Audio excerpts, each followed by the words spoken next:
I offered to pay $53,000 for a $35,000 911. Want to see what happened? If you saw my last episode, you probably heard me talk about how I was looking for a little bit of a project car that I could also enjoy with my family. And that through that journey and that exploration, I found the Porsche 911 Cabriolet was the right car for us. Top-down summer cruising, family in the front and back seat, seemed like the perfect car for me in what I was looking to do. But finding one, that was another matter. Here's my opinion on 911 pricing, and it's only my opinion. You can look at any pre-owned Porsche on the market, take the number of years, the number of miles it is, and if you subtract $20,000 from whatever the asking price is, I feel like you land in what's a fair ballpark for the vehicle. Just look at an example. A 2014 911 car with about 70 to 90,000 kilometers has an asking price anywhere from $88,000 to $105,000 in Canada. That's a 12-year-old car for more than the price of a new luxury car. So the math is really hard to get your head around. But if you take that $90,000, set aside any repairs, maintenance, and things that are wrong with it, and just subtract an even $20K, the number seems a little more digestible.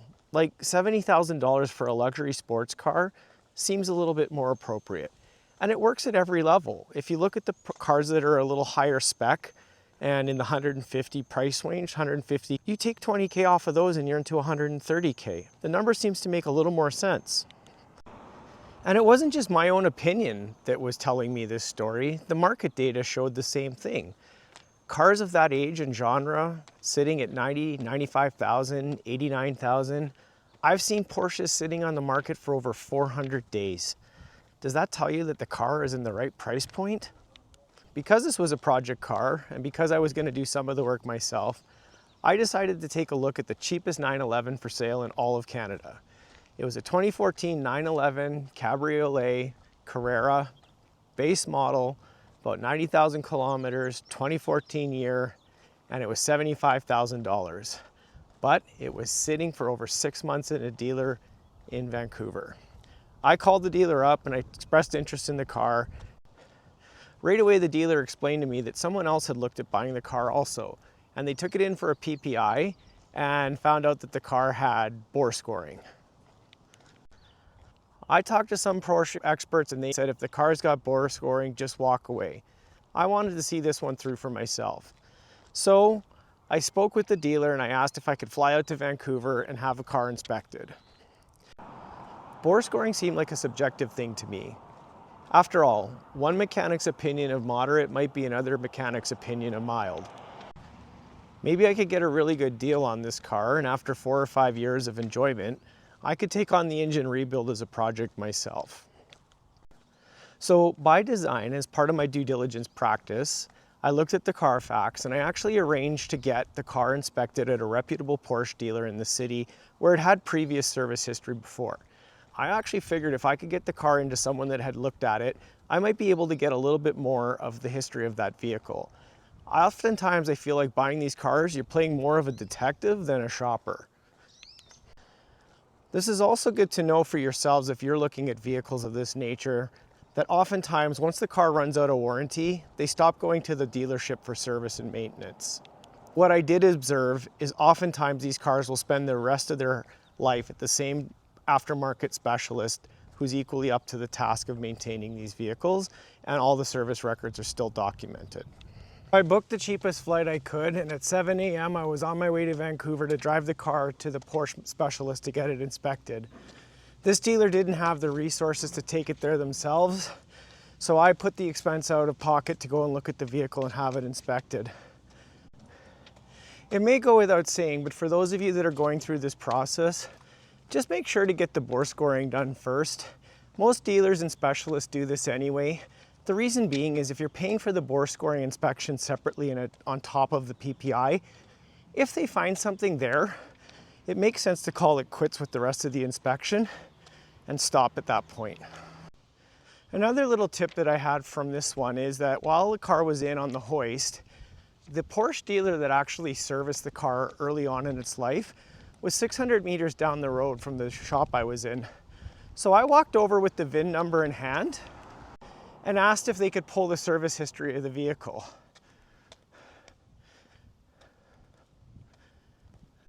They did that for me, and while there was no smoking gun in terms of missed service, a couple things were apparent.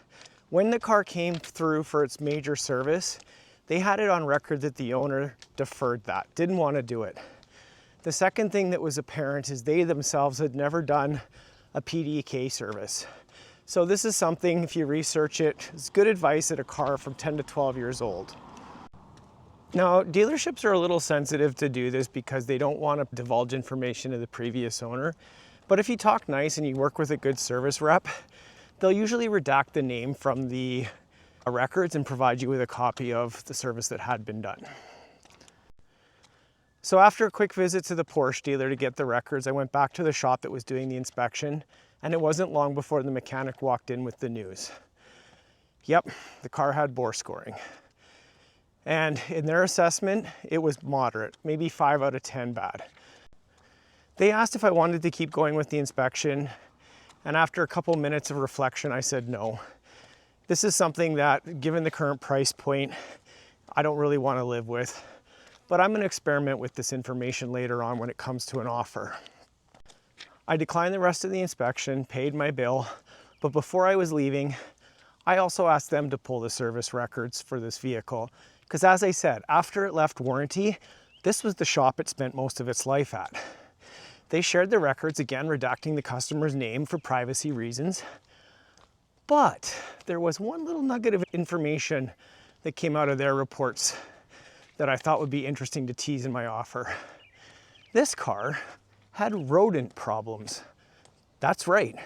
The owner brought it in because of a bad odor, and what they had found was mice had made a nest in the frame rails. I mentioned I wanted this to be a learning experience when it came to negotiation, so I decided to put forth an offer. Now, here's how the math breaks down. The asking price of the car was $75,000. It needed $3,000 worth of tires, which the dealership disclosed to me, and it also needed a new battery, which was about $600. The Porsche backlog for deferred service, including the major service, PPI service, and all other services that it would need to feel comfortable, was about $18,000 in Porsche dollars.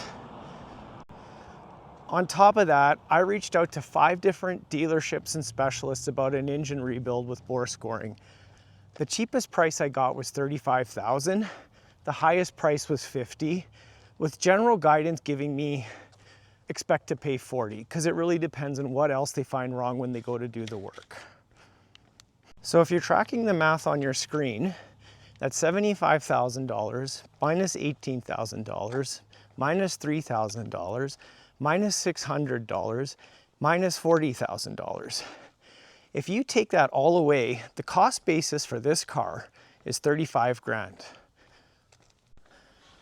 What I did is I ended up writing up an offer to purchase letter similar to what you'd do in a real estate agreement. I itemized all the aspects of the car, the asking price, the deferred maintenance and repair costs, the accident history, the mileage, and even comparable market data to make a cost basis justification for my offer. I knew they were never going to take $35,000 for this car, so I didn't even waste my time with that number. But what I did do is I said, listen, if I just take the deferred maintenance, the things that this car needs to feel roadworthy and reliable, I will cross out the cost for the bore scoring. Just taking out the deferred maintenance costs brought the car down to $53,000, and that was the offer I submitted to them. The sales rep was really good, and at one point he even told me what their wholesale cost was. I won't disclose that here out of respect for that conversation, but what I can say is my price was significantly lower than the wholesale price. All I could say to that was, I think you guys overpaid for this car, to which they had really no reply. I think they actually agreed with me, but the reality was they were not willing to take that much of a loss on this vehicle. I even said, without me as your potential buyer, your best bet is probably auction. They didn't disagree. In all fairness, the rep really wanted to make this work, and he kept asking me for just a little bit of a give that he could take to the ownership. Right up until the point I boarded my flight home, we were texting back and forth. But at the end of the day, the math was too solid. Even if I bought this car at $53,000 and added a $40,000 engine rebuild, that put me at $93K. That opened up a whole world of opportunities when it came to cost comparable cars that I could look at. As I said to him when I was talking to him, I would rather spend more money on a better car than spend less money on your car. If I have to spend that money anyway, I'd sooner get something better with a resale value. I truly believe when it comes to Porsches, buy the car you want to sell, not the car you want to own. Let me just wrap this up by talking about the mental health angle in all of this. As I mentioned in my first video, nothing was galvanizing me except the search for a project car. And I will admit, for the next 24 to 48 hours, I was feeling a little down and a little dejected and a little bit like I had failed. But that was the point. I was feeling something. I was connecting with emotions, and as I worked through the skill set of my mental health toolkit, I used reframing. I didn't lose a car. I avoided buying a disaster. They often say the car you don't get is the one that isn't meant for you. So maybe this next one that's on the horizon is.